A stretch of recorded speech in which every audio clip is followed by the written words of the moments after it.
हमारा जीवन विषय वासनाओं के लिए नहीं है। जैसे कि मैंने बताया कि मानव का शरीर कृपामय शरीर है। जब भगवान इस जीव पर कृपा करते हैं तो हमें मानव का शरीर प्राप्त होता है। ईश्वर अंश जीव अविनाशी।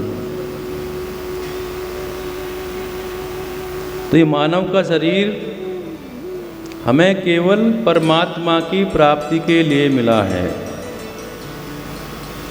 इसलिए मैं भगवान का भजन, भगवान का नाम, भगवान का ध्यान, भगवान का जप करते रहना चाहिए और भगवान में ही मन लगाना चाहिए।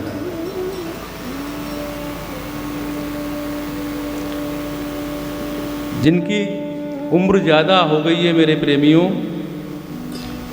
उनको तो भगवान में ध्यान मन लगाना ही चाहिए, पर जिनकी उम्र छोटी भी है, युवा अवस्था है या बाल्य अवस्था है, उनको भी भगवान का सिमरन करना चाहिए। और हमारा कर्तव्य, हमारा ध्येय, हमारा लक्ष्य परमात्मा की प्राप्ति होना चाहिए। आपने कथा सुनी होगी, 5 वर्ष की आयु में ध्रुव जी ने भगवान को प्राप्त कर लिया। भक्त प्रहलाद ने परमात्मा को प्राप्त कर लिया। मेरे प्रेमियों, आज होली का पर्व है, इसलिए आज हम भक्त प्रहलाद की चर्चा करेंगे, जिनके कारण भगवान ने नरसिंह अवतार धारण किया। इनके पिता का नाम हिरण्यकश्यप था और वो भगवान नारायण का सबसे बड़ा शत्रु था, क्योंकि इसके बड़े भाई हिरण्याक्ष, उसकी मृत्यु भगवान ने वराह अवतार धारण करके की। इसलिए वो नारायण का सबसे बड़ा दुश्मन, शत्रु बन गया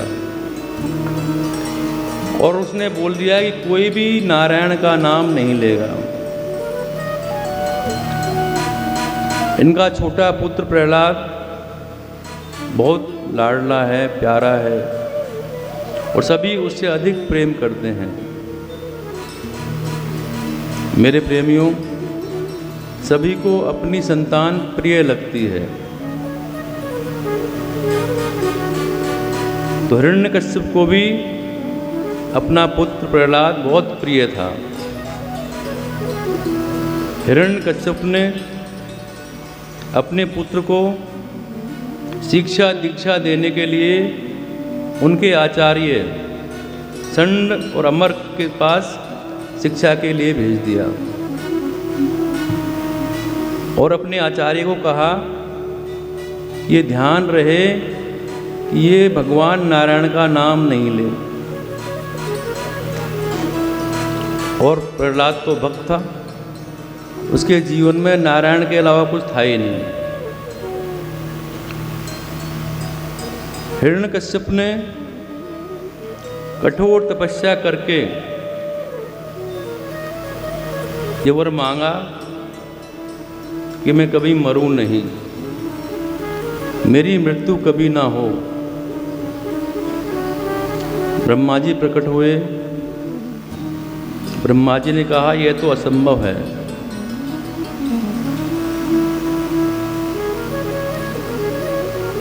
पर कुछ उपाय तो दे सकते हो। मेरे प्रेमियों, मरना तो कोई नहीं चाहता,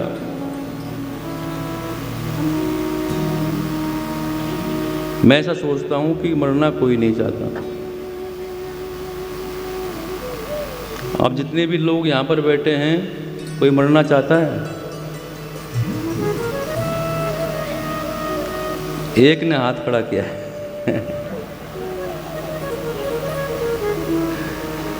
कितने लोग हैं जो पाप से छूटना चाहते हैं? वो भी कोई नहीं। कोई नहीं चाहता कि मैं मरूं, हर व्यक्ति चाहता है कि मैं जीऊं। और यही हिरण्यकश्यप भी कर रहा है। उसने तप और साधना से प्रभु को प्रकट किया, और जब आज प्रभु से वर मांगने की बारी आई तो क्या मांगता है कि मैं अमर हो जाऊं। भगवान कहते हैं कि ये तो नहीं हो सकता, जिसने जन्म लिया है उसकी मृत्यु निश्चित है। तो कोई ऐसा तरीका बताओ कि मैं मरूं नहीं। भगवान कहते हैं कि तू अपनी बुद्धि के हिसाब से तरीका ढूंढ ले।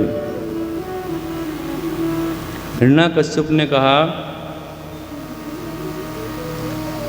वो वर मांग रहा है भगवान से कि मैं स्त्री से ना मरूं, ना पुरुष से मरूं, ना अस्त्र से मरूं, ना शस्त्र से मरूं,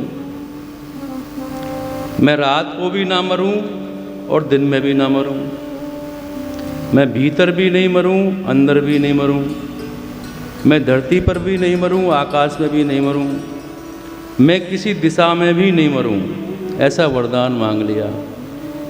अब बताओ कितना दिमाग लगाया होगा हिरण्यकश्यप ने वर मांगने में। भगवान ने कहा तथास्तु, ऐसा ही होगा। वरदान प्राप्त कर हिरण्यकश्यप के अंदर अहंकार जागृत हो गया कि मैं तो अब त्रिलोकी का नाथ बन गया हूँ, मैं अमर हूँ, मुझे कोई मार नहीं सकता। अगर आपसे भी कोई भगवान प्रकट हो जाएं और पूछें कि वर मांगो, तो आप क्या मांगोगे?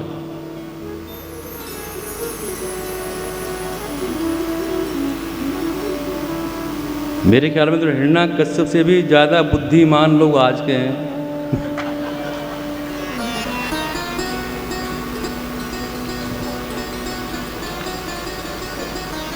एक बार एक व्यक्ति ने तपस्या की, देवता प्रसन्न हुए, बोले वर मांगो। ये आज की घटना है, वो सतयुग की बात थी। तो वो कहने लगा कि मैं बड़ा संतोषी आदमी हूँ, केवल एक वरदान चाहता हूँ। क्या वरदान? यही कि मैं जिस समय जितनी मात्रा में पदार्थ चाहूँ, जो चाहूँ वो मुझे मिल जाए। बस एक वरदान चाहिए। देवता भी बड़े चतुर, देवता चतुराई से बोले कि मिल जाएगा, लेकिन हमारी भी एक शर्त है। बोले क्या? कि तुम्हारे पड़ोसियों को भी तुम जो मांगोगे उसे दुगना मिलेगा। अब उसने सोचा, वरदान तो मिल ही गया कि भगवान कब तक कच्चे झोंपड़े में रहेंगे, मेरा पक्का मकान बन जाए। जैसे उसने इच्छा प्रकट की, उसका मकान बन गया। पर पड़ोसियों के दो बन गए। अब उसका जी जले। तपस्या हमने की, प्रार्थना हमने की, देवता ने वरदान हमें दिया, हमारा तो एक मकान और इसके दो दो मकान। और जो भी वो चीज़ मांगे पड़ोसी की दुगनी हो जाए। उस व्यक्ति को इतनी ईर्ष्या हो गई, जलन हो गई, बड़ा दिमाग लगाया उसने। तो उसने सोचा कुछ ऐसा वर मांगूं जिससे पड़ोसी को भी नुकसान हो। तो उसने कहा कि भगवान मेरे मकान के आगे कुआं बन जाए। कुआं बन गया। किसी ने पूछा कि भाई कुआं क्यों बनवा रहे हो? तो बोला ये पड़ोसी के दो तो बनेंगे, बाहर निकलेगा गिरेगा कुएं में। तब भी संतोष नहीं हुआ उसको। तब बोला कि भगवान मेरी एक आंख फूट जाए। किसी ने पूछा कि भाई आंख क्यों फुड़वा रहे हो? बोला कोई बात नहीं, मेरी एक फूटेगी, पड़ोसी के दोनों फूट जाएगी। तो मेरे प्रेमियों, व्यक्ति ईर्ष्या से भर जाता है और ये संक्रामक बीमारी है, एक दूसरे से लगती है। हम ईर्ष्या, राग, द्वेष करते हैं, बड़ी जल्दी फैलती है बीमारी। वो बीमारी सबको हो जाती है। तो हिरण्याकश्यप ने सोचा कि अब मैं सब लोगों का मालिक हो गया हूँ, मैं त्रिलोकी बन गया हूँ, मैं अमर हो गया हूँ, मुझे मारने वाला कोई नहीं है। तो अपने पुत्र को कहता है कि सबसे बड़ा शत्रु मेरा नारायण है, उसका नाम कभी मत लेना, उसकी चर्चा भी यहाँ नहीं होनी चाहिए। और अपनी राक्षसी परंपराओं को सीखे और अपने पुत्र प्रहलाद को अपने आचार्य षंड और अमर के पास विद्या अध्ययन करने के लिए भेज दिया। कुछ दिन के बाद प्रहलाद जी ने जो शिक्षा ग्रहण की, उसे सुनने के लिए हिरण्याकश्यप ने प्रहलाद जी को प्यार से अपनी गोद में बैठाया और बोला कि बेटा, तुमने अभी तक क्या सीखा? प्रहलाद जी अपने पिता को सुना रहे हैं कि हे पिता, ये संसार, ये घर अंधियारे कुएं के समान है और यही हमारा दुख का कारण है, पतन का कारण है। इस जीव ने हजारों जन्म लिए, यह जीव लौकिक सुखों के भोग में लिप्त है, फिर भी अतृप्त है, संतोष नहीं है। तृप्ति भोग में नहीं, त्याग में है। संसार तो दुख का सागर है और यहाँ पाप और पुण्य दोनों भोगने पड़ते हैं। और मेरे पिता, यहाँ सब जो भी रिश्ते हैं स्वार्थ के हैं। सुर नर मुनि जन की यही रीति, स्वार्थ लाग करें सब प्रीति। इसलिए एकांत में जाकर आपको नारायण की आराधना करनी चाहिए। और बोले इसी में सार है। वो अपने पिता को कहने लगे, नारायण की ध्वनि करने लगे, श्रीमन नारायण नारायण नारायण नारायण नारायण नारायण नारायण श्रीमन नारायण नारायण नारायण भजमन नारायण नारायण नारायण भजमन नारायण नारायण नारायण। एकदम से जब नारायण का नाम सुना तो हिरण्याकश्यप क्रोधित हो गया। हिरण्याकश्यप बोला, ये कौन सी पढ़ाई तुमने पढ़ ली है? तुरंत उनके आचार्यों को बुलाया और उनसे कहा कि मेरे बच्चे को तुमने कौन सी पढ़ाई पढ़ाई है? जो मेरा शत्रु है तुम उसी का नाम सिखा रहे हो। तो षंड और अमर कहते हैं, नहीं महाराज, हमने ये नहीं सिखाया। तो ये सीखा कहाँ से? और क्रोध करके कहा, इसको ले जाइए, एक और मौका देता हूँ, इसे हमारी राक्षसी परंपरा सिखाइए। प्रहलाद को लेकर आचार्य आश्रम पहुँच गए। जबरदस्ती पाठ पढ़ाने लगते हैं, पर उस भक्त को तो वो पाठ समझ में नहीं आता। एक दिन दोनों आचार्य किसी काम से बाहर गए हुए थे और बालकों को बोल गए कि सभी बालक शांत रहना, सभी पढ़ना, हम थोड़ी देर में आते हैं।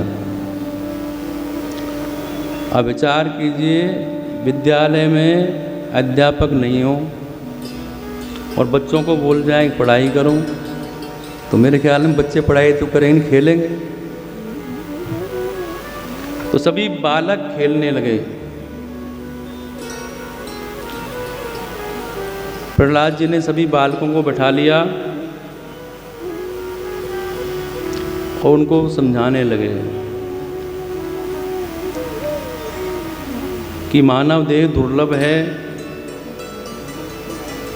और इसी मानव देह के सहारे परमात्मा की प्राप्ति हो सकती है। पर ये शरीर कब तक है इसे कोई जान नहीं पाया। अतः बुद्धिमान लोगों को यौवन और वृद्ध अवस्था का विश्वास नहीं करना चाहिए और बाल्य अवस्था से ही प्रभु की भक्ति करनी चाहिए।